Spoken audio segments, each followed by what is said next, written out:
لكن انت يا حبيبي رسالة من جدتك. ايوه. هذا رسالة حق جدتي. الشترة واحد أيضا البقرة حقها.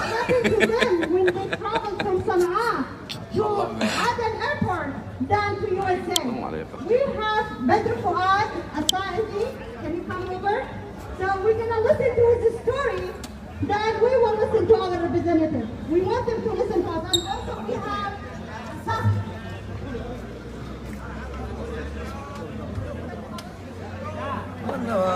ما خلوش فعال الناس.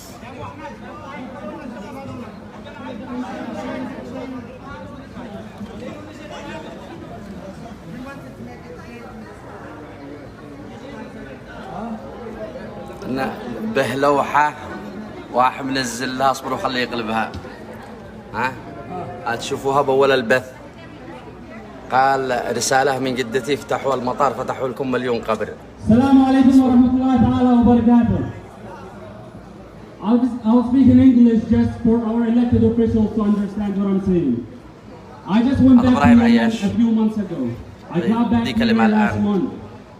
I went through a lot of checking points. And going back to Ib, I had to travel for 9 hours from Aden to Ib just because the airport was closed. I went through many checkpoints. Those checkpoints were usually led by young kids who had weapons. These young kids are not qualified to, one, hold a weapon, let alone control a checkpoint. So there needs to be some oversight on these checkpoints because they are not qualified and they don't know what they're doing. That's one. Two, I had to go through mountains, and I say mountains for 4 hours just because the road was closed and there is no way of connecting both cities. So that's what makes it very difficult for each and every one of us to actually travel from Aden to Ib to صنعاء to any city on the other side of the country. So therefore, a high demand for the entire Yemeni American community here is to open the airport. And I want to remind everyone that this is not a political issue. This is a humanitarian issue. Yemenis are suffering. People are going through hell just traveling from one city to another. Imagine someone who's ill and has to go through that 9-hour drive just to get to the airport so they could seek medical attention overseas. So we have to feel for those who are in high need of that airport. Because for us, thankfully, we are healthy. We could do that travel. But for other people who are not, who are ill, who are seeking medical attention, they cannot. Like I said, this is not political, this is humanitarian. And we want to call on Biden to stick to his promise because he promised us to end the war. Yemenis have been suffering for a whole decade, for 10 years now, from 2011 to 2021. It started as a civil war and now it's a proxy war. The international community has to be held accountable because they are part of the problem and they hold a huge power to it. So in order for us to end the war in Yemen, the international community has to step up and end that war. So those are our demands. This is not a political issue. This is a humanitarian issue, and we all have to stand up for it.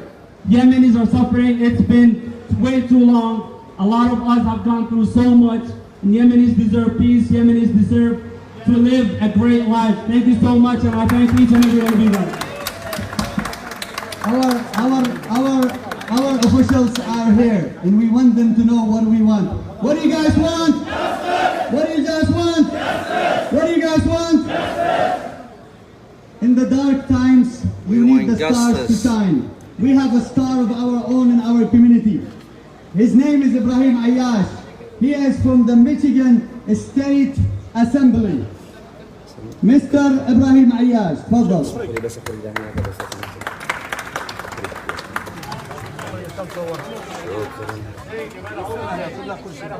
Assalamu alaikum.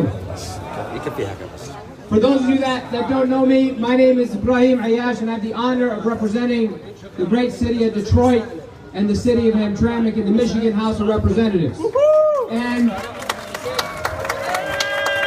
I happen to be in Manhattan today, so I decided to come here to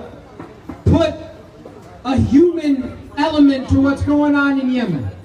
When we think about war across the country and across the world, when we think about destruction that is thousands of miles away, oftentimes our fellow Americans don't see the impact of some of this destruction.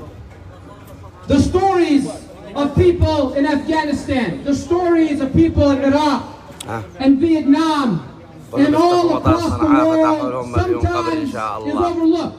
But for so many of you here today, this story of the conflict in Yemen, the war in Yemen, dubbed as one of the worst humanitarian crises in modern history.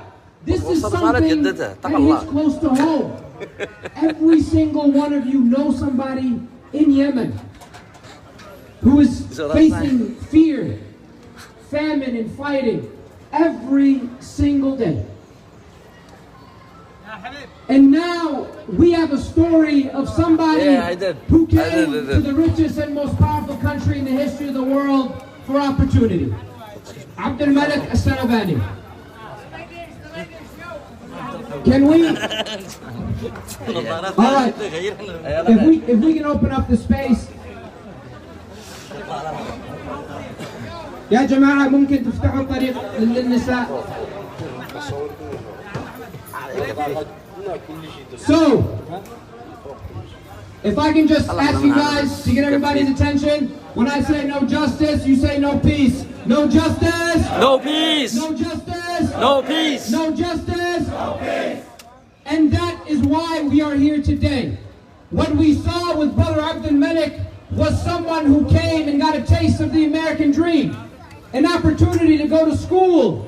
An opportunity to live in a country that gives everybody a shot.